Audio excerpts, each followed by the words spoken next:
اللہ کے رسول صلی اللہ علیہ وسلم نے فرمایا 3 لوگوں کی دعا رد نہیں ہوتی، یعنی 3 لوگ ایسے ہیں کہ اللہ تعالیٰ ان کی دعا کو قبولیت کا درجہ دیتے ہیں۔ وہ ہاتھ اٹھاتے ہیں، اللہ تعالیٰ ان کی دعا کو رائے گا اور ضائع نہیں کرتے۔ تو پہلا بندہ فرمایا الصائم حتی یفطر،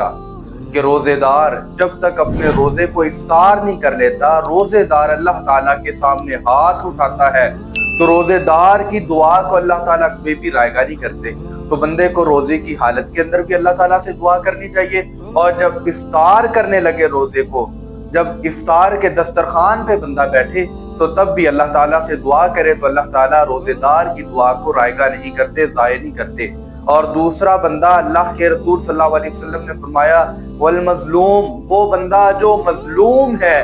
جس پہ لوگوں نے ظلم کیا ہے، وہ جو مظلوم ہے بے شک وہ مسلمان ہے، وہ مومن ہے، وہ کافر ہے، لیکن شرط یہ ہے کہ وہ ہے مظلوم، اس پہ لوگوں نے ظلم کیا ہے۔ تو جو مظلوم بندہ ہے اللہ تعالیٰ اس کی دعا کو بھی رائے گا نہیں کرتے۔ آپ بھی اگر کسی پہ ظلم کرتے ہیں تو ظالم یہ نہ سمجھ لے کہ اللہ تعالیٰ کی مجھ پہ پکڑ نہیں آ سکتی۔ اللہ کی پکڑ کسی بندے پہ کسی بھی وقت آ سکتی ہے، اور پھر جو مظلوم ہے اس کی تو بد دعا سے بندے کو بچنا چاہیے۔ اور اللہ کے رسول صلی اللہ علیہ وسلم نے سیدنا معاذ رضی اللہ تعالیٰ عنہ کو جب یمن کی طرف بھیجا تو یہ فرمایا تھا کہ مظلوم کی بد دعا سے معاذ کو بھی بچنا ہے، ایاک ودعوۃ المظلوم، مظلوم کی بد دعا سے معاذ کو نے بھی بچنا ہے۔ تو اس لیے مظلوم وہ بندہ جس پہ ظلم ہو، وہ بندہ جب اللہ کے سامنے ہاتھ اٹھاتا ہے، اللہ کے سامنے آپ کا شکوہ کرتا ہے تو اللہ تعالیٰ مظلوم کی جو بد دعا ہے اس کو رائے گا نہیں کرتے۔ جس بندے کے خلاف وہ ہاتھ اٹھا دے اللہ تعالیٰ اس کی فوراً بد دعا کو قبول کر لیتے ہیں۔